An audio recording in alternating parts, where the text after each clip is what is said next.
મારું નિવાસ સ્થાન પાલી હિલમાં આસારામજી બાપુનો આશ્રમ છે, એની ને મારી એક જ દિવાલ. જ્યારે જ્યારે બાપુ વલસાડની અંદર પધારે ત્યારે 20-25 મિનિટ મારા ઘરના દરવાજા પાસે ઊભી અને મને સત્સંગ આપે. 20-25 મિનિટ. રાતના બધા શિષ્યો જતા રહીએ એટલે એ અમારી સ્ટ્રીટમાં ચાલવા નીકળે, મને જુએ એટલે કે ડૉક્ટર સાહેબ ઊભા છો ને. 20-25 મિનિટનો સત્સંગ આપે. અને છેલ્લે જ્યારે મળ્યા ત્યારે નારણભાઈ કરીને એક શિષ્ય જે આશ્રમ સંભાળતા હતા, એને તો બાપુએ એમ કીધું કે ગુરુજીને 2 સારા પુસ્તકો લઈ આવો, મારે ભેટ કરવા છે. એમના હાથે એણે મને 2 સારા પુસ્તકો આપ્યા. ઘણો જ આગ્રહ કર્યો મેં, બાપુ અંદર પધારો. તો એ કે હું ચાલું છું, મારી હેલ્થ માટે હું ચાલવા નીકળો છું. એમ ચાલવા નીકળો છું એમ કહી અને 20 મિનિટ એમને મારી સાથે છેલ્લે અત્યારે મારી સાથે 20 મિનિટનો એમનો કિંમતી સમય મને આપ્યો. આવા આ સંત નહીં કે એમના શિષ્ય માટે જ, બધા જ માટે જે સમદ્રષ્ટિ ધરાવે છે. અને મિત્રો, જો હૃદયથી કહું ને તો આસારામજી બાપુ તો આપણા સનાતન ધર્મનું એક વ્હીલ છે, આ રથનું એક વ્હીલ છે, એક પૈડું છે. 2 પૈડાનો રથ હોય, એમાંથી એક પૈડું નિષ્ક્રિય કરી દેવામાં આવે તો રથની શું હાલત થાય, એવી હાલત સનાતન ધર્મની થઈ રહી છે. એણે નિસ્વાર્થપણે ભારતના જંગલોની અંદર જે ચાલી રહ્યું છે, જે ધર્મ પરિવર્તન ચાલી રહ્યું છે, એમાં એમનો બહોળો ફાળો છે. લોકોને પાછા હિન્દુ બનાવવામાં, સનાતન ધર્મને સાચવવા માટે એણે ખૂબ જ બલિદાન આપ્યું છે. અને એટલું જ નહીં, પણ આખી દુનિયાને આવા સારા વિચારો અને આદર્શો આપ્યા. કોને વિચાર આવે કે વેલેન્ટાઇન ડેને માતૃ પિતૃ પૂજન દેવમાં બદલી નાખીએ? કોઈને વિચાર ના આવે. તો આવા વિચાર માટે તો આસારામ બાપુ જેવું સરળ હૃદય જોઈ, બહોળું હૃદય જોઈ, પ્રેમાળ હૃદય જોઈ, દેશભક્તિનું હૃદય જોઈ તો જ આવો વિચાર આવે. જો સાચો માણસ હોય ને, એને સત્તા કરીને શું કરી શકે?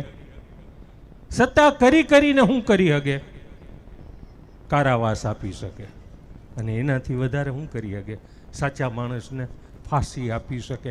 પણ એ દેહ જાય છે, આત્મા નથી જતો. એ દેહ પડે છે, આત્મા નથી પડતો.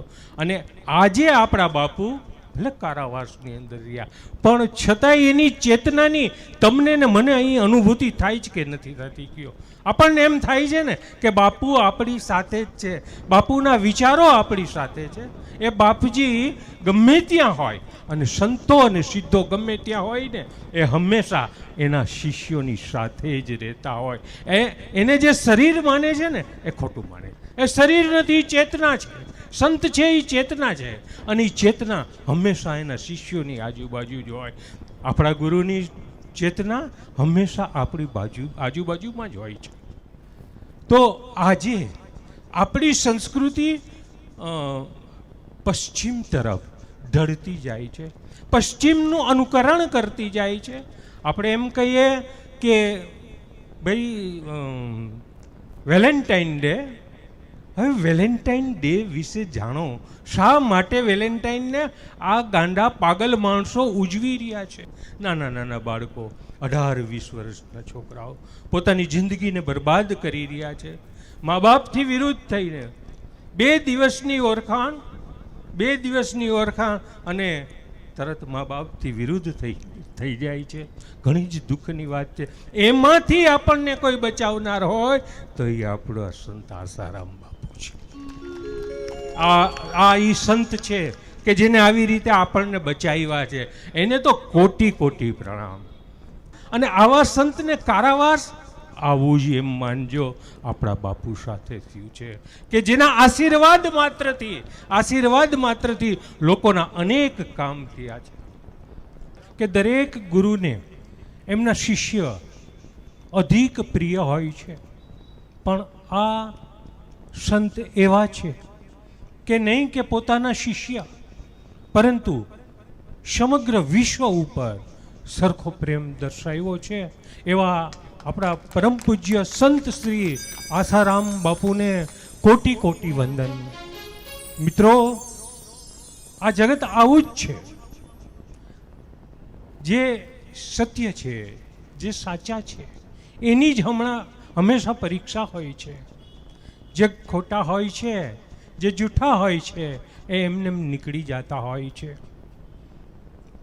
આપ સૌનો શિષ્ય ભાવ જોઈ મને ઘણો જ આનંદ થાય છે. એમ થાય કે શિષ્ય રાખવા તો આસારામ બાપુના શિષ્ય છે ને, એવા શિષ્ય રાખવા. મિત્રો, તમારા ગુરુ પ્રત્યેનો ભાવ જરૂર એક દી તમારા ગુરુદેવને આ સ્ટેજ ઉપર લઈ આવવાના છે, જરૂર લઈ આવવાના છે.